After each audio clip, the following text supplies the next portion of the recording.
Hello and welcome sa ating programang You Shall Know the Truth. Ito po si Erwin Silva, ang inyong lingkod. At mga kaibigan, meron po tayong isang video na tatalakayin. Ito po isang video ng isang paring si Gatgano, isang Catholic faith defender na kung saan siya po ay nagkikwento about the Freemasonry. So atin pong tingnan at kung ano ating masasabi dito mga kaibigan. May isa tayong kasamahan ngayon na isa siyang Freemasonry. All the teachings of Freemasonry are not in accordance to the Catholic Church. 32nd degree na po siya. Hinaharas yung buong pamilya niya dahil malapit na siya maging the most worshipful master. Sa 33rd degree of Freemasonry, malalaman ninyo sino ang Universal G. Universal God. Sino yan? Si Lucifer. Nandito yan sa ritual ng mga exorcist sa buong mundo po. Sino ang Universal G ng G sa Freemasonry? Dahil ma-attract kayo sa mga connection sa mga mason. Connection sa legal, connection sa politics, connection sa mga negosyante. Nandito yan. Babasahin ko ha. Catholic Handbook of Prayers for Spiritual Warfare and Exorcism. Sa renouncement po, ang pinakamataas sa mga Freemason is 33rd degree. Why? Because Jesus is 33 years old. Meron din silang misa. No? 33rd degree. Ito, babasahin ko ha, para mamulat kayo sa katotohanan. Dahil yung mga 32nd degree, hindi nila alam ito. Dahil by level, meron silang equivalent knowledge. Kung 31st ka, limitado yung knowledge mo. Mas knowledgeable yung 32nd. How much more the 33rd degree Freemasonry? Ito ang dapat i-renounce sa 33rd degree. Nandito po yan sa aklat sa Simbahang Katoliko. Hindi po ito gawa ko. Mga influential politician, mga influential businessmen, mga influential... Okay, yan po mga kaibigan. Atin naman tong tatalakayin, no? So, sabi niya daw doon sa video, sino daw yung Universal G? Sino daw yung Universal G ng Freemasonry, no? So, una-una po yung sinabi niya, yung all teachings of the Freemasonry is not accordance to the teachings of the Catholic Church. Yan ang sinasabi niya. At pangalawa po, sino po yung Universal G ng Freemasonry? At sabi niya po, yun po si Lucifer. So, sa kanya pong bunganga po yun, nanggaling, at siya din po, makikita niyo sa video, na parang sa kanyang galaw mga kaibigan, parang alam na alam niya kung ano ang background ng Freemasonry. So, ito po mga kaibigan, sino po, sabi niya, sino po ang Universal G ng Freemasonry? At yun po ang title ng ating video ito, The Universal G of Freemasonry. So, sino daw yun? So, sabi niya, si Lucifer. So, mga kaibigan, ibig sabihin nun, pag ikaw, membro ng Freemasonry, ikaw pala ay worshipper of Lucifer. Ibig sabihin, your father was the devil. So mga kaibigan, nakakalungkot lang. Parang hindi alam ng paring ito na inaapakan na pala niya ang kanyang kinatatayuang religion. Bakit? Tingnan po natin mga kaibigan. Sino ba ang mga miyembro ng Freemasonry? Ito, tingnan po natin na.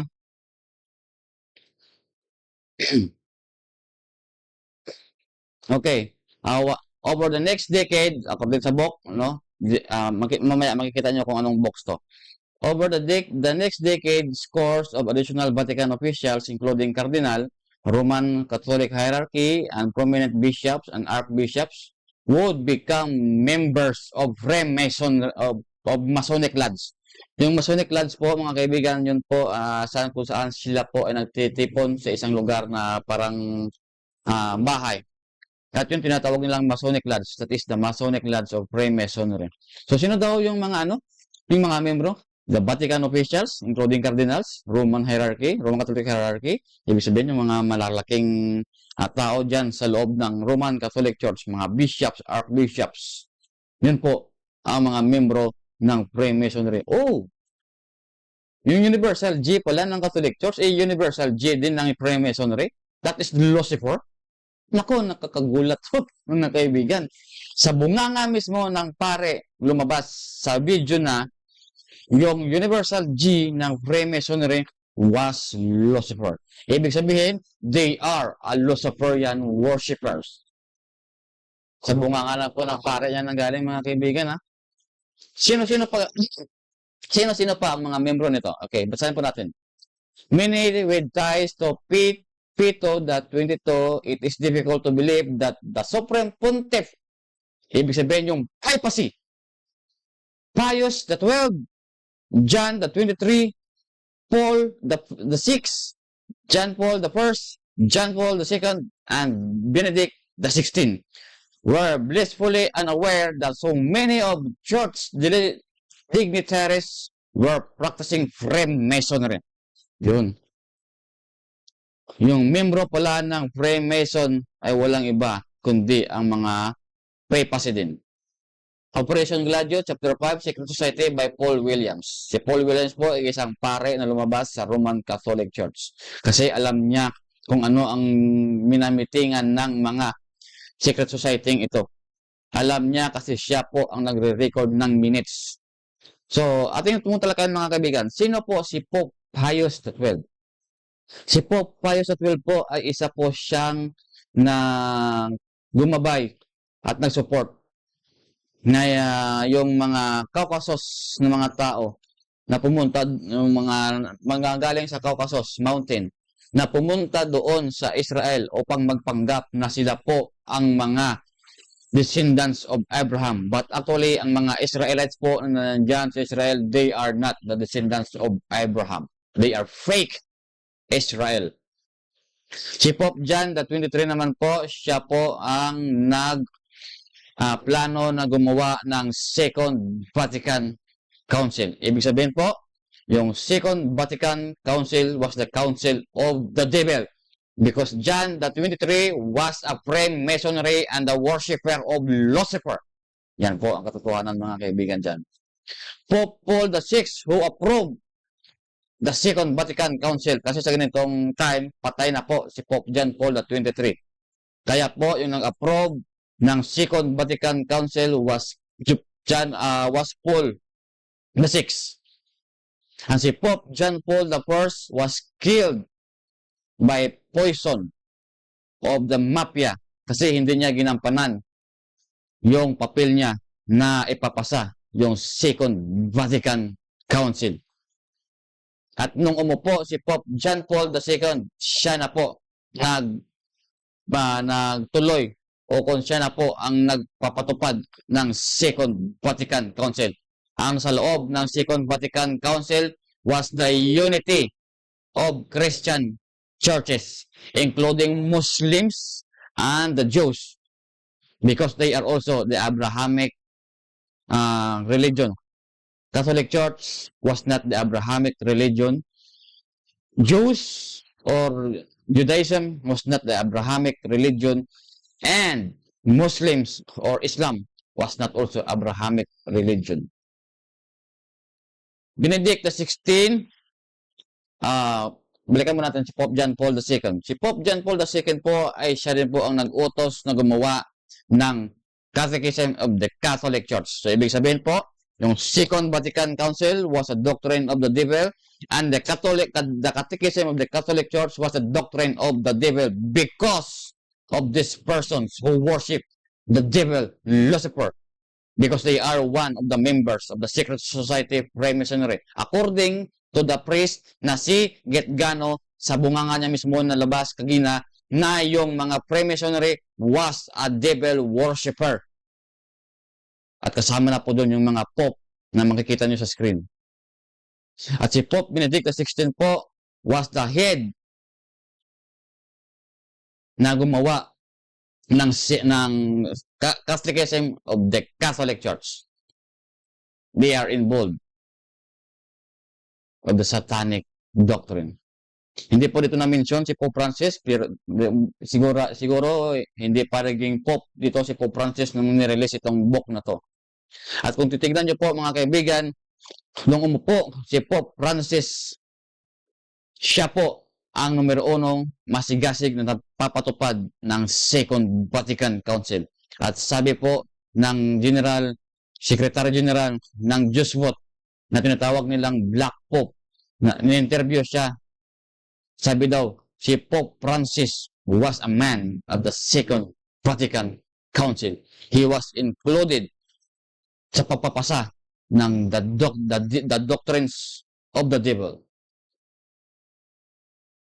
Kasi yung mga reference ni Pope Francis sa kanyang books na Laudato Si, that's all reference from the Second Vatican Council and reference to the Catechism of the Catholic Church. Napakalaking revelation to mga kaibigan na yung mga Catholic Church member hindi sila aware that they are worshiping the devil. Pakawalang hiya nyo. Bakit nyo dinadamay ang mga inosenteng tao? Sana kayo na lang ang mag-worship ng devil at sama-sama kayo sa impyerno. Walang hiya kayo.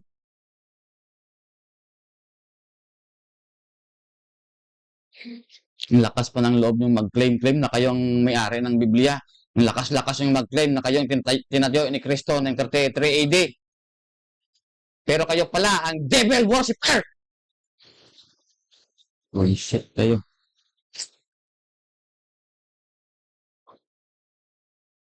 Ito sabi ng Revelation 3 verse 9, Behold, I will make them the synagogue of Satan, which they say they are Jews, are not but do lie. Yung Diyos po dyan, nag-claim kayo na kayo ang believer, pero kayo ang synagogue of Satan. Yung Diyos po dyan, hindi po yung literally Jews na makikita nyo dun sa Israel. Romans 2 verse 28, For he is not a Jew, which is outwardly, neither is that is circumcision which is outward in the flesh. But he is a Jew, which is one inwardly, and circumcision is that of the heart, in the spirit and not in the letters, whose praise is not of men but of God. Yun po ang ibig sabihin ng Jews. They are the believers of Jesus Christ. You claim that you are the believers of Jesus Christ since the 33 AD, but you are the synagogue of Satan because you are worshiping the devil. Ngayon lang ako nagalit, mga kaibigan. Ngayon lang ako nagalit sa bidyong ito. Kasi tinatarantado nila yung mga inosenteng membro ng Katoliko sa bunganga mismo ng galing ng pareng sigat gano na they are a devil worshiper.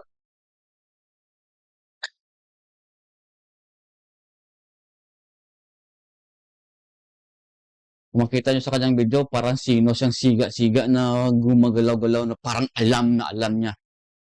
Yung Freemasonry.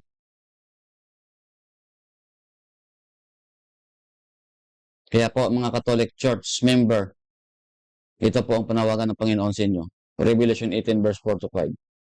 And I heard another voice from heaven saying, Come out of her, my people. Come out there, my people. That ye may not partake of her sins, and that ye receive not of her plagues. Para hindi kayo po matamaan ng 7 plagues. Umalis na po kayo dyan, mga Catholic members. You are innocent. Niloloko lang kayo ng mga pare niyan. For her sins have received unto heaven, and God hath remembered her iniquities. Huwag na po kayo maghintay, mga kaibigan, na magre-receive kayo ng 7 plagues. Ngayon pa lang, mga kaibigan, kapamilya ko na nandyan sa Roman Catholic Church, lumabas na po kayo dyan.